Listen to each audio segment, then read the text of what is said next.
And today I'm going to talk about something that comes up pretty often, which is like, how does Nomad do networking and how, like, what kind of patterns there are. I tried to do slides about this, but it got so confused that like it's better to just do them live and then like you follow the progression of the mass. So I'll be trying to like draw the slides as I go. Hopefully things will make sense. So before I begin, let's give a quick intro to like what Nomad is. Not everyone is familiarized. So basically imagine if you have your app, and then you have a bunch of machines that you want your app to run on. What you do is like you need to like manage and like make sure your app is running on your infrastructure, make sure if it crashes, it comes back up. So it's a lot of work that you need to do. So that's exactly where Nomad comes in to help you. So Nomad kind of sits between your app and your infrastructure in a way that will abstract away the exact details of what's running where, so you don't have to worry about it. The problem is that you do have to worry about it sometimes, and those times are like networking. So you don't care what's running where most of the time, but when things need to talk to each other, now you need to know where things are running and how to communicate with them. So that's usually like one of the first big steps of people starting with Nomad hits. And just to give a quick intro of like the vocabulary that I'll be using. So when you're defining your app, you normally is going to create a job in Nomad. So you create a job, and inside a job, you have groups. So you can have multiple groups inside the job, and your group is going to group multiple tasks. So inside of group, you can have multiple tasks, and your task is like what you're actually running. So your task can be like a Docker container or like a Java jar or whatever you need to run. You're going to define that in the task, and then your group can have multiple tasks. When you're actually running on Nomad, so when you submit this job, your group is going to become an allocation. And at the group level, you can define your count, which means how many allocations you're running. So let's zoom in a little bit on your machine, like understand what the allocation actually is. So when you run the allocation, Nomad is going to create sort of like an isolated space for all the tasks inside that allocation. So in this example, we have two tasks here. Nomad is going to start basically two processes.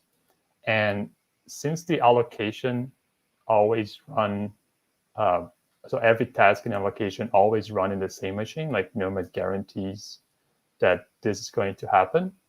That's our first basic networking pattern. Like how does one task talk to another? Well, since they're in the same host and in the same network namespace, then you can just like talk over localhost, right? So that's like the first networking pattern that you're going to find in Nomad, and probably the easiest one.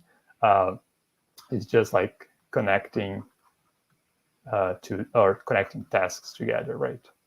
So if you have two tasks on your group and you want them to talk to each other, so for example, you have a main task and like a sidecar proxy or something like that, you can just go over localhost because they'll be running on the same machine on the same network namespace. Cool.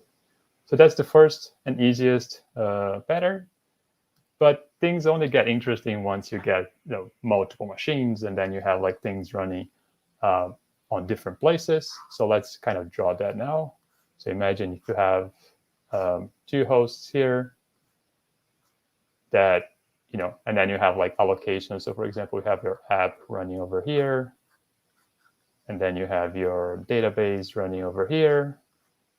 How do you connect your app to your database? Well, as you've seen before, your app allocation will have a task running, your database will have a task running. So what does Nomad actually do for you in terms of networking? Well, when you're defining your group, meaning how your allocation is going to look like, you have this block that you can define in your job spec called network. And so you're going to define inside your job, you're going to define your network.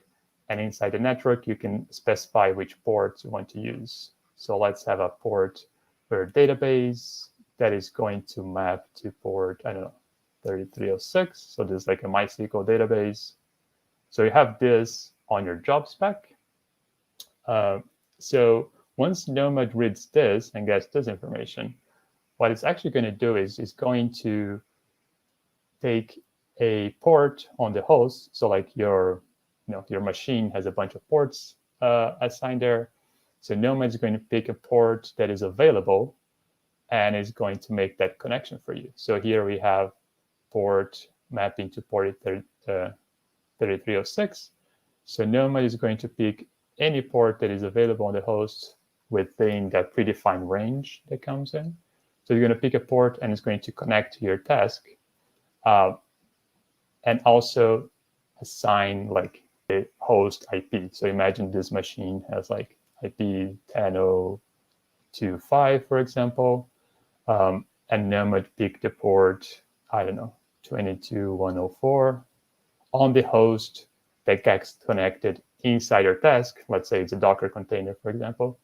So inside the Docker container is 3306, right? So that's what Nomad does for you. It does this mapping of host port to task port.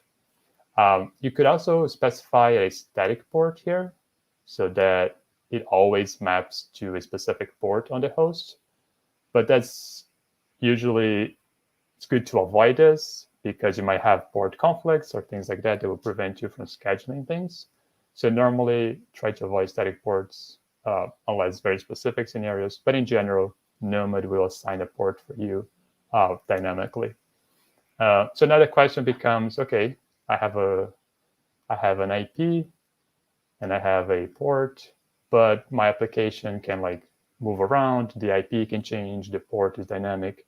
How do I actually know how to access? Like my app needs this information. Where do I get it from? Well, that's the second thing that you can define inside your group, which is a service block.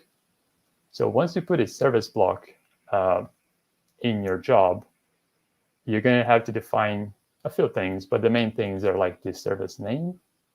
So let's say you have a service name called DB and which port to use. And this port is going to map to the port we have here. So now we have a port DB that, remember, becomes a dynamic value at the host. But when you're defining the job, you can use the port name here, and Nomad will do the right thing. So once you have this service block, what Nomad will do is Nomad will talk to console. So now imagine you have also have a console cluster connected to infrastructure. So now Nomad will get the information that you have here in your service, and is going to automatically register in console. So inside console, what you're going to end up with is sort of like a phone book of sorts of your services. So all the name, IP, and port, which is like the basic information that you need to connect, will be stored inside console. So now we're going to have a name DB. The IP is going to be the IP of the host here, so 10025. And then the port is going to be this dynamic port on the host as well, right? So this is what gets stored in console. And now your app can go from console and read this information over. So like Nomad can go into console, pick this information, and provide it to your app, so that when your app needs to talk to the database, it just goes into console, finds that information, and just makes like that direct connection to the right port.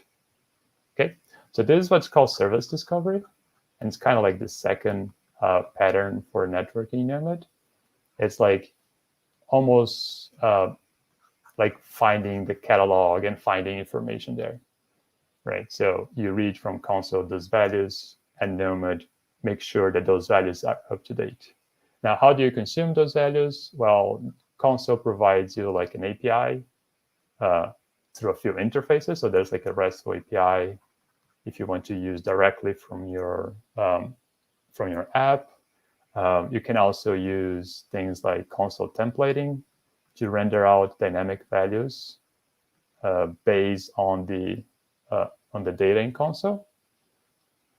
Or you can use like the DNS interface that console provides as well to read out those values from their app. There are also some native integrations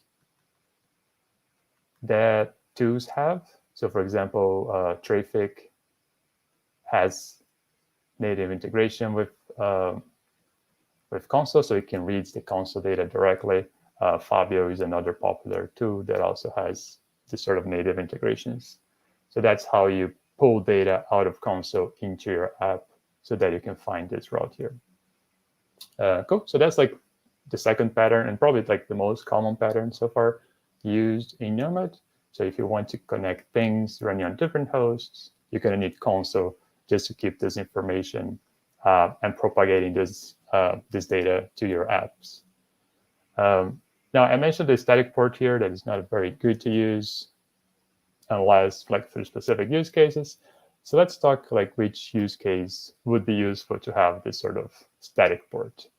Again, imagine you have multiple machines running, and then you have like your app running over here and over here.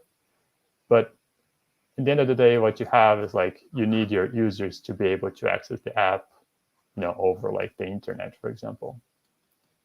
So how do you go from the user through the internet to your app? Normally, like if you're like in a cloud environment, you might have like a load balancer sitting in front so that the data come in.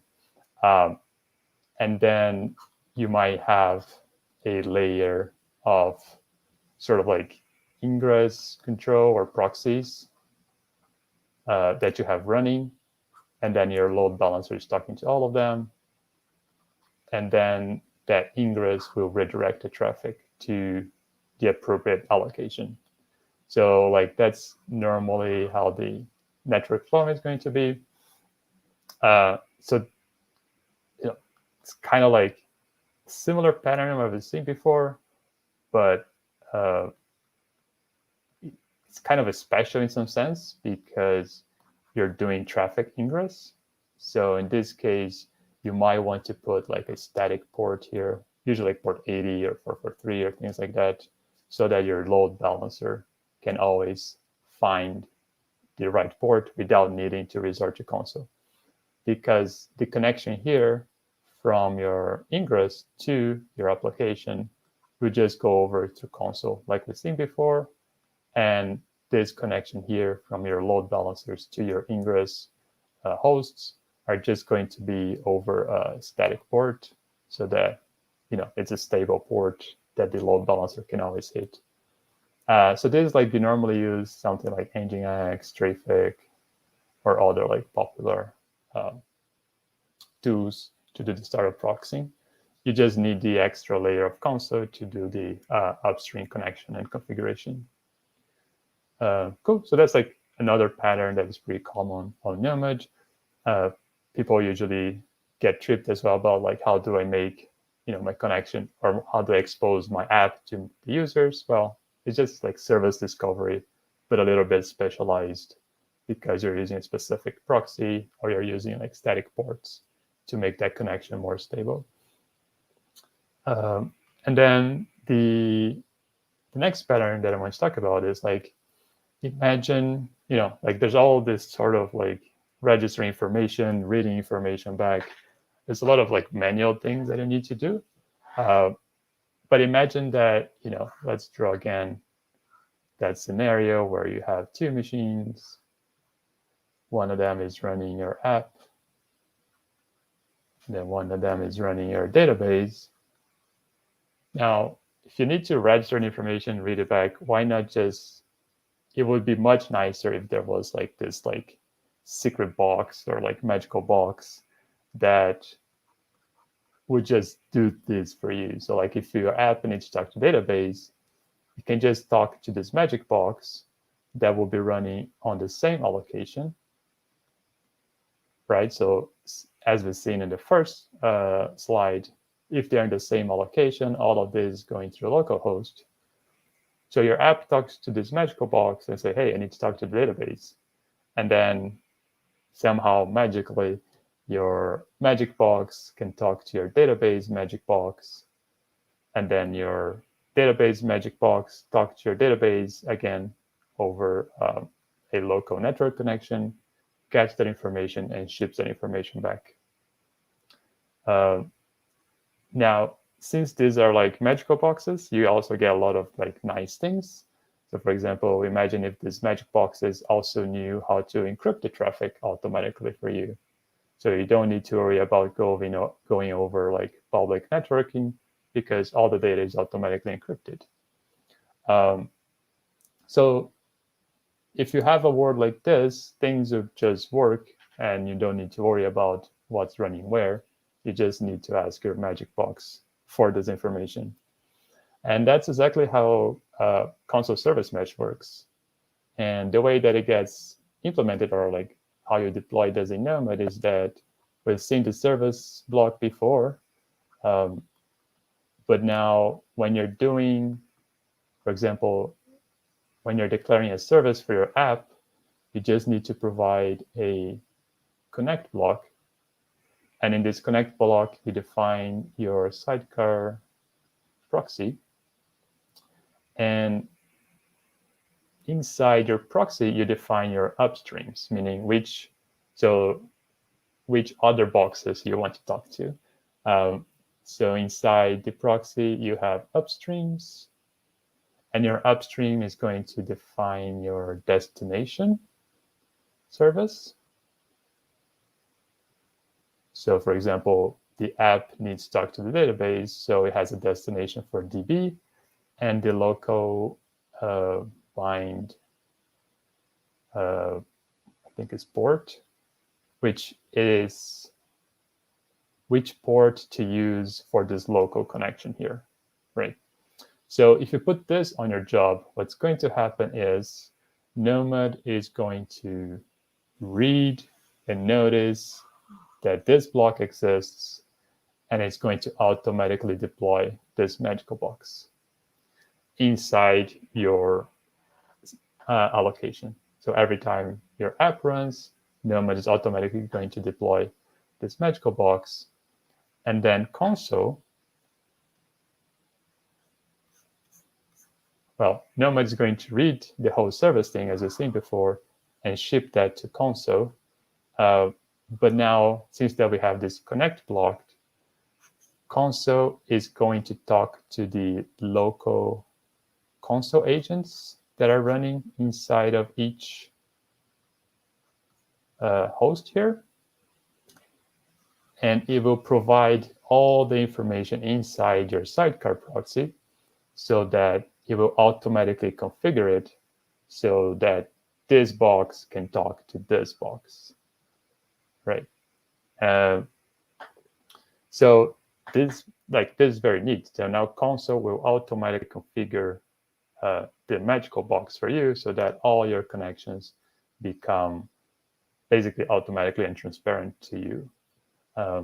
And as we mentioned, there are nice things that you get from it. So for example, you get automatic mutual TLS encryption. So over any type of networking. You also get things like intentions. So you can define rules saying that app can talk to database. So this is approved. But if database tries to talk to app, you can reject this. So this is sort of like, so intentions is sort of like a firewall at a more like human level or a more application level. So they're easier to define and they don't rely on specific IP and ports since those things are dynamic. So this pattern is called service mesh. And it's probably like the newest sort of pattern out there, and it's pretty cool. And things just like magically work. It's called service mesh because everything that has that magic box sort of becomes isolated from everything else. So if you want to use service mesh, you also need to set your network mode to bridge. meaning your allocation is essentially isolated from the rest of the network. So since they're isolated, you won't be able to talk to anything inside of it unless you have that special box. And your box will not be able to talk to things outside of the mesh unless the target also has that box. So that's where gateways come in. So if you need to have things from outside of your mesh talking to things outside your mesh, you're going to need a Ingress Gateway running out of space. So I'm going to put here in the corner. Hopefully it'll be easier to understand. But the Ingress Gateway kind of makes that connection from outside the mesh to the mesh. And if you need for things inside the mesh to talk to things outside the mesh, you're going to need what's called terminating gateway.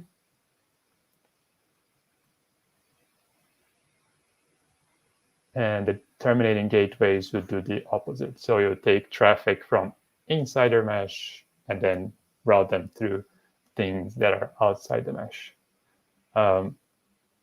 So that's the fourth pattern we see. Very nice, very transparent. You might have harder time debugging when things go wrong, just because there's like so much going on. But once you get used to the underlying actions being happening, you kind of get a feeling of like where things could go wrong. So if your app cannot talk to database, for example, you might want to debug like connection per connection. So can your app talk to your proxy? Can your proxy talk to the other proxy? Can the other proxy talk to the other service and things like that? But once it works, things are just like magic, and it's very nice to use. There are other more advanced things that you can do. For example, you can use CNI plugins to auto-configure your underlying network and things like that.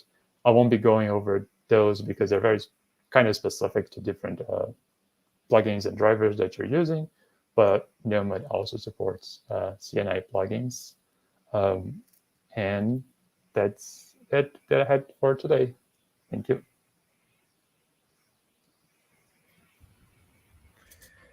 Thanks very much, Luis. That was a great tour of some of the networking capabilities in Nomad. I especially like the focus on the mesh and the ins and the outs. Was something I struggled with when I started to do some of that wiring. So I'm sure others who are watching got into that. Yeah. Thanks for your time today. Over to you, Jackie. Yeah, definitely.